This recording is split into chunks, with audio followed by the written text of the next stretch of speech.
welcome back to my channel. My name is Donna K. Delahaye from the blog useofdelahaye.com, and in today's video I'll be comparing the Fuji 23mm and the Fuji 35mm on lifestyle photography. So if you like the sounds of that, stick around.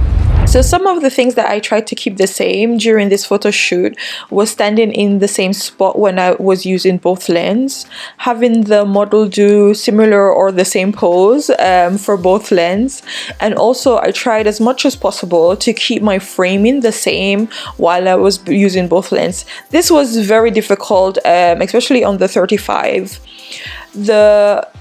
Because it's just a closer lens, so you will see the difference, definitely see the difference when you look at both photos. The 23mm definitely is better for if you want to do environmental portraits where you get more of your surroundings into your photo, so you can more tell a story. And you can see that when I did landscape, you can see a lot more of the trees that were there. You can actually see the trees in a semicircle around the model, and you can actually tell where we are in Covent Garden Market. While when I use the 35mm, you more or less only see two trees either side of the model and then the one court in the center. So with the 23mm, I like it because you can, especially for lifestyle photography, because you can encapsulate more of the environment and tell more of a story using that lens. However, the one downside that I do find with my lens, because it is the 23mm f.2, sometimes it is very slow to focus, so it doesn't get the face sharp, but it will get the background. So that's one thing to bear in mind.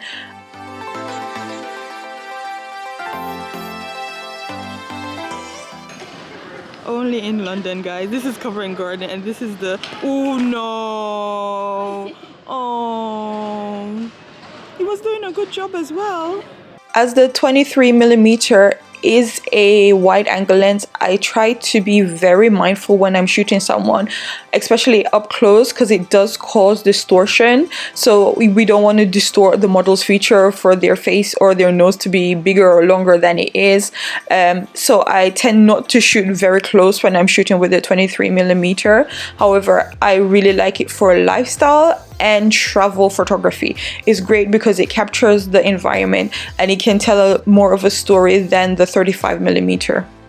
If you've watched any of my videos by now, you know that I really like the 35mm lens. It's actually one of my favorites.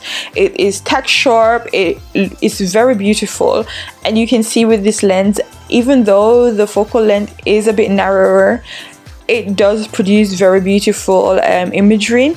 The thing is, if you want to capture more detail or more of your environment, you do have to stay back, but it is still a beautiful lens, and I find that I really like it for portraits, especially fashion portraits. It is very beautiful. It is also a more flattering lens to the facial features because it doesn't distort as much as the 23mm does.